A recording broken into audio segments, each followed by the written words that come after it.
El candidato presidencial de la coalición Por México al Frente, Ricardo Anaya, está dispuesto a elevar uno de los salarios mínimos más bajos de América Latina hasta el doble. El salario mínimo de México es 88.36 pesos por día, es decir, 2.650 pesos mensuales. Eso equivale a menos de un tercio que el de Chile, que es de $456 mensuales, casi 8.500 pesos mexicanos. E incluso es menor al de Colombia, que es de $265 al mes, o sea 5,000 pesos mexicanos, y es menor de la mitad del de Brasil, que es de $325, poco más de 6,000 pesos. La propuesta de Anaya, en caso de ganar la presidencia el próximo 1 de julio, se traduciría en que el salario mínimo pasara a 190 pesos diarios y a 5,300 pesos al mes, algo que expertos consideran poco viable. Que los aumentos no se pueden generar por decreto. Al final del día implican que sea viable para las empresas, sobre todo el sector privado, que es el que genera la mayor parte de los empleos y quien paga estos salarios. Para que Ricardo Anaya haga realidad una oferta tan audaz, se necesitaría, por ejemplo, considerar la interrelación laboral con la productividad social, es decir, entre lo que se produce y lo que se distribuye.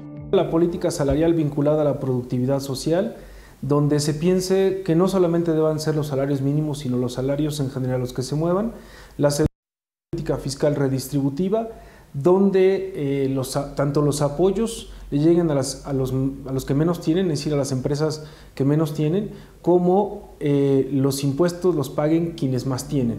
Además, se habla de la necesidad de iniciar una nueva política salarial y la generación de condiciones favorables para el desempeño de las empresas, considerando que 95% de los trabajos se genera en el sector privado. Que una pyme tiene el 33% de probabilidad de quebrar en el primer año de vida y que solo aproximadamente el 25% sobrevive los primeros 10 años. Entonces, una colaboración público-privada es esencial y para eso se requiere, me parece, generar una política salarial al mismo tiempo que una política de fomento al sector productivo.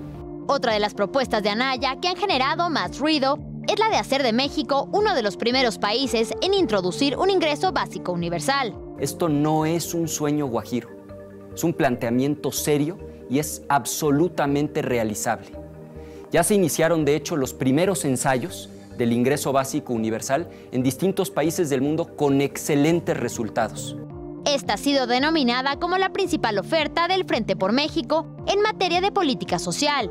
Y para que se realice tendrían que desaparecer la mayor parte de los programas sociales que existen. Hay cerca de 6,000 programas sociales, son muchísimos, es un monstruo de programas sociales que administran no solamente la federación, sino los estados y los municipios, y eso implicaría también sentarse con estados y municipios para convencerlos que parte de su política social debería de estar involucrada o debería de estar incorporada en este ingreso ciudadano universal.